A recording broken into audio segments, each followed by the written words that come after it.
The president is entangled in still another fight on another front, and this time, Republicans. Let's face it, Republicans and President Obama, they hate each other, and the fight is fierce. The president's critics say he's lawless and trying to unconstitutionally grab power.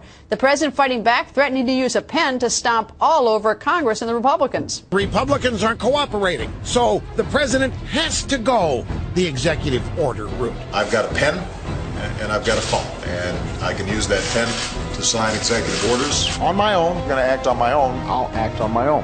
I would remind the president he also has a constitution. That of all of the dismaying aspects of the Obama presidency, perhaps the most dangerous is this consistent pattern of lawlessness. Is the president, when he says that, is he saying that he's going to be going around Congress? The president's made clear that he will work with Congress where Congress is willing to work with him. Republicans, obstructionists because of Fox News and Limbaugh. And this, then, leaves our poor young president with no choice but then to violate the Constitution.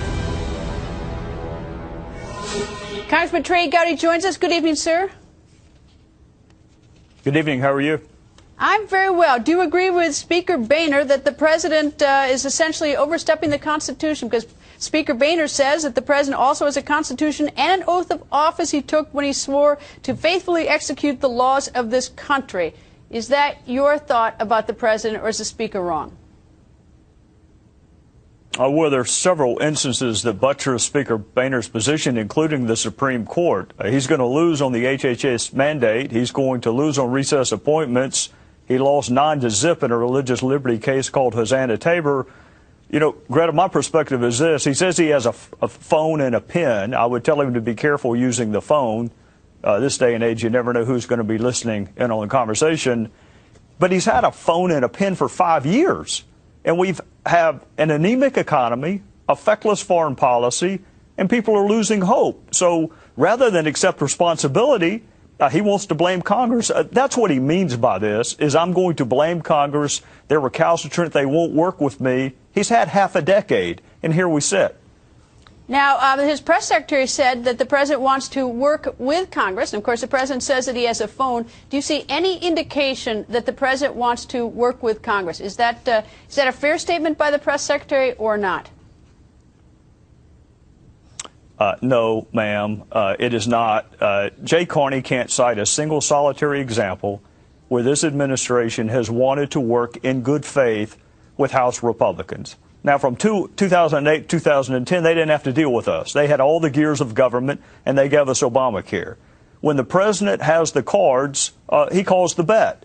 When he doesn't have the cards, he blames Bush, tsunamis, hurricanes, Fox News, racial animus, everyone but himself. And now, because he wants to retake the House and keep the Senate, it's probably popular to blame House Republicans.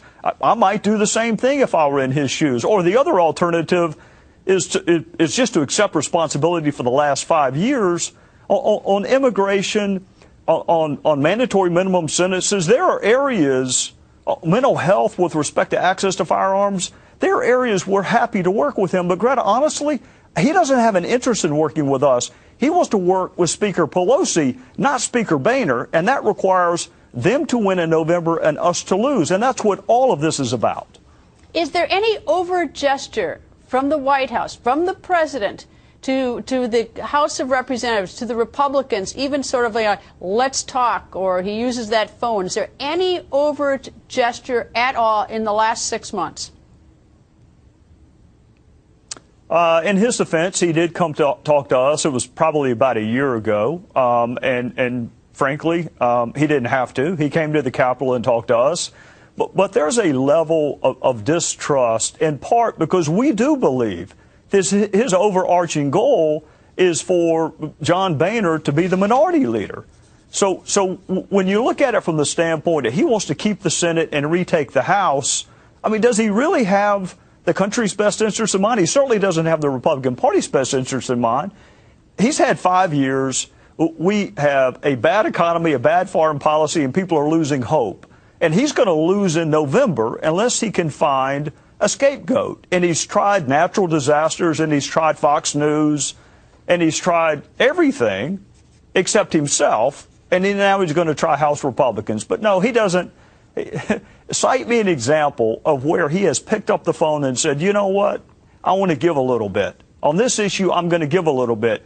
When he asked the cards, look at last October.